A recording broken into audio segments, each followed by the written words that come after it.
Hello, what's up everybody? My name is Mike Brown, aka ReviewKingMB. I said I was gonna come back to do a spoiler review. This time I did take notes because there's so much to talk about. The movie's like almost 3 hours, 240. The very beginning where we see Thanos show up on Thor's ship. We saw at the end of Thor Ragnarok where they saved the remaining Asgardians and they were escaping to build a new home. Well, that's not going to happen because Thanos killed everyone on that ship, virtually everyone. Him killing Heimdall, Idris Elba, was like, well, shit. Really liked that character. It sucked to see him die. And then to see Thanos kick the ass of the Hulk. Like, Hulk got bitched out. And then every time throughout the movie where Bruce Banner was like begging, trying to get the Hulk to come back, the Hulk kept saying no.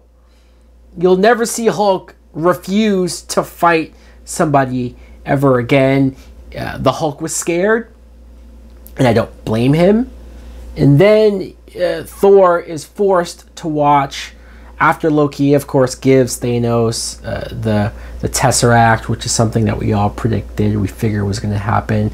Loki dies, and this time it did seem like a definitive death for that character. It was, once again, hard to watch.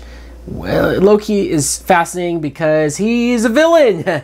He's done some deplorable, dastardly things throughout the Marvel movies. I should want to see him die, but I still felt it in the pit of my stomach. I felt emotional watching him die, and especially just Thanos squeezing the life out of him and his lifeless body just dropped in front of Thor. And Thor he somehow survives the ship blowing up. He lands on the ship of the Guardians of the Galaxy. And it's so funny to go from such a scary, intense, emotional scene like that to Thor having fun with the Guardians, going back and forth with Rocket Raccoon. They had a great rapport. Star-Lord being insanely jealous of him and Gamora and all of that. Like, and it worked. It wasn't like, oh, one scene I was upset and the next scene I was laughing. I'm so confused. No, it worked. Because the jokey moments, like when they did have comedic moments, funny moments, it worked. It was greatly written, greatly timed. Drax, so many times Drax made me laugh, but then when he saw Thanos, he instant kill mode. The only thing that I could say is a negative part of this movie, really the only thing, is when Thor needs to go, I thought he was going to rebuild his hammer, which he didn't, and I like that. I like that he still doesn't have his hammer. He went to create an axe, the equivalent of his hammer, but this time it's an axe. That's smart.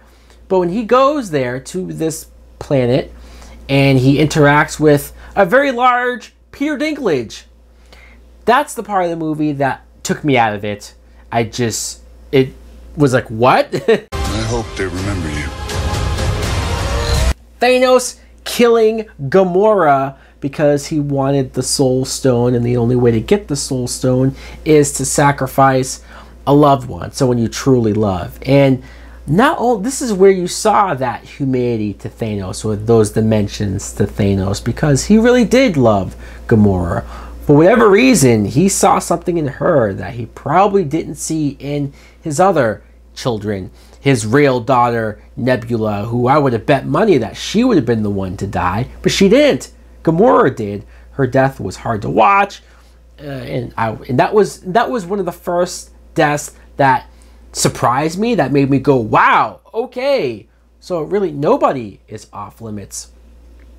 And the reveal that the Red Skull was on this planet, and the reveal of him turning around with the robe and the hood, I freaked out. I was one of the only people in the theater who freaked out because I was probably one of the only ones who remembered the Red Skull in the theater. Anyways, I loved when the scene where Scarlet Witch and Vision are being pursued by the Black Order, and it looks like they're about to lose, and then the reappearance of Captain America, just his shadow, and then he gets thrown the scepter, he catches it, comes out of the shadows. We saw that in the trailer, but still, it felt awesome.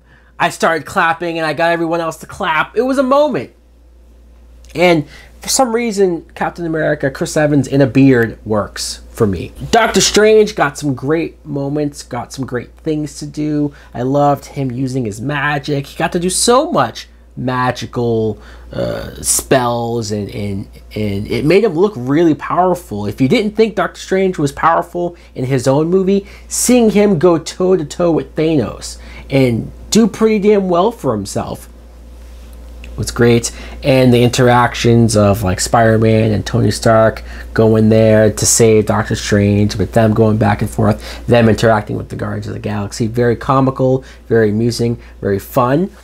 And the love story between Scarlet Witch and Vision was nice. It was nice to see that they had progressed to a point where Vision was even making himself look human for her, and they were trying to live a life, but they got dragged into this, back into this, and it all culminated to even the moment where Scarlet Witch was forced to kill Vision, forced to destroy the stone in his head. You got the battle in Wakanda going on. Of course, Black Panther's there, and it was just great to see all the side characters that are in Wakanda. Like, to go back to Wakanda after just being there a couple months ago was great. All of that was great. This movie just moves at such a fast pace. There's never a moment where I'm bored. There's never a moment where I'm like, oh, okay, let me look at the watch. Like, no, I was in it. I was sucked in. It's so much action going on, so many beats, so many... And it's weird how I never really felt like a character got shortchanged. Sure, there's a lot of characters spread out here. There's a lot of characters that maybe you want to see more of, just in the sense of you liked everybody so much. But I never thought, oh, wow, that's it for that person. For some reason, it felt like everyone got a good enough amount of screen time. I don't know how the Russos do it. I think it's good, except it sucks. So let me do the plan, and that way it might be really good.